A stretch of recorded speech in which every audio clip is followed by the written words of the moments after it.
هنقدم مع بعض النهاردة الكبسة السعودي بطريقتي. تعالي شوفي معايا الطريقة، ما هنقدمها كمان مع سلطة الدقوس الحرشة جدا بجد. وصفة للكبسة رائعة، مش هتندموا. جربوها على طريقتي وياريت تقولولي رأيكم فيها ايه. ولو عجبكم الفيديو ما تنسوش لايك وشير للفيديو ومتابعة للصفحة.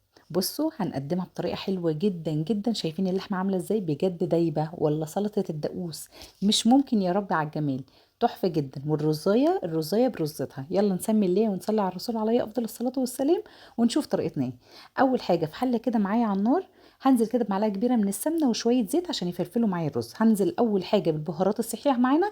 3 وحدات كده من اللومي، معايا فلفل اسود حصى، 3 وحدات من الكباب الصيني، عود قرفة، ورق لورا. لو عندك حبهان انزلي بحبهان صحيح. وبعد كده ضربت كده بصلايه كبيره في الكبه، او مبشوره مفيش مشكله خالص، او مقطعه على ايدك مفيش مشكله. نديها تشويحه كده مع البهارات وشمي احلى ريحه كده. وبعد كده معايا كده حوالي طماطميتين مقطعاهم قطع صغيره جدا او مبشوره. وكمان عايزه تدي نفس حلو للكبسه. يا سلام، ادي قرن فلفل كده حامي حراق كده بيدي طعم تحفه جدا. وكمان نزلت ب3 فصوص من الثوم المفروم بيدي الكبسه ريحه تحفه. تعالوا بقى نشوف البهارات بتاعتنا. معلقه كبيره من بهارات الكبسه، نص معلقه صغيره من الكزبره، فلفل اسود نص معلقه. معايا كمان نص معلقه صغيره من الكاري، رشه زعفران. نزلت كمان بمعلقه كبيره من السكر ونص معلقه صغيره من الكركم. اديها بقى تشويحه كده مع الخلطه بتاعتنا دي، والريحه مش عايزه اقول لك جباره. هدي كمان مكعب من المرقه، وده اختياري يا بنات. مكعب من المرقه اختياري، بس بصراحه بيدي طعم حلو جدا. انا كمان كنت سالقه هنا اللحمه، كنت مشوحاها الاول مع البهارات وبعد كده اديتها الميه، بس انا كنت محتاجه شوربه. ما عندكيش مفيش مشكله خالص، انزلي في الخطوه دي شوحي اللحمه الاول مع البهارات وبعد كده اديها ميه مغليه، وبعد كده بالطريقه العاديه جدا. هنا ابتديت دلوقتي ان انا هزود الشوربه معايا. ضفت اللحمه في الاول اديتها تشويحه مع الخلطه، وبعد كده اديت المرقه بتاعتي. لكل كوبايه رز بسمتي كوبايه ونص من المرقه. اديت كمان كان عندك قرون فلفل احمر كده، قرون فلفل حامي، مش عايزه اقول لك بتبقى روعه في اللحظه دي.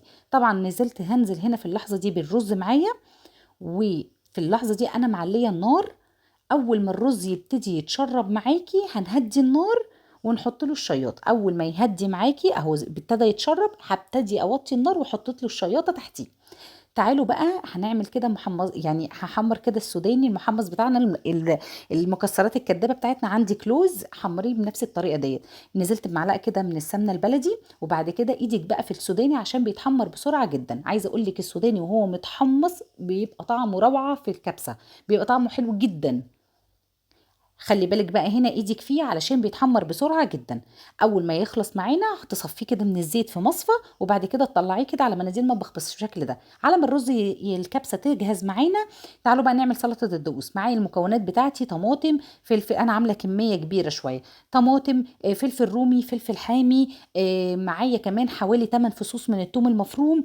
ومعايا بقى اديها ليمون. اهم حاجه الليمون بتاعها يبقى كتير، انا اديت 4 ليمونات. وكمان هنزل معايا بفنجان من الخل الصغير. ندي التوابل بتاعتنا. نزلت بملح، نزلت بكمون، رشه بسيطه من الفلفل الاسود، كمون، كزبره، معلقه صغيره من السكر، ربع معلقه صغيره من البابريكا. ونزلت كمان بفنجان من الخل، فنجان قد ما يعادل كده فنجان القهوه الصغير. هضربهم كده مع بعض. حسيت هنا ان المزازه بتاعتها، زودت ليمونه كمان، المزازه كانت قليله، انا بحبها مززه جدا بتبقى تحفه جدا. جربيها على طريقتي بجد مش هتندمي. كده سلطه الدقوس جهزت معانا. لو عايزه تضيفي في المرحله دي شويه كده عودين من الكزبره الخضراء او بقدونس بتبقى جميله جدا برضو. بصوا هنا جهزت معانا. شايفين بقى الوانات الكبسه معانا تحفه عامله ازاي، بجد روعه جدا. هي كده خلاص قوي.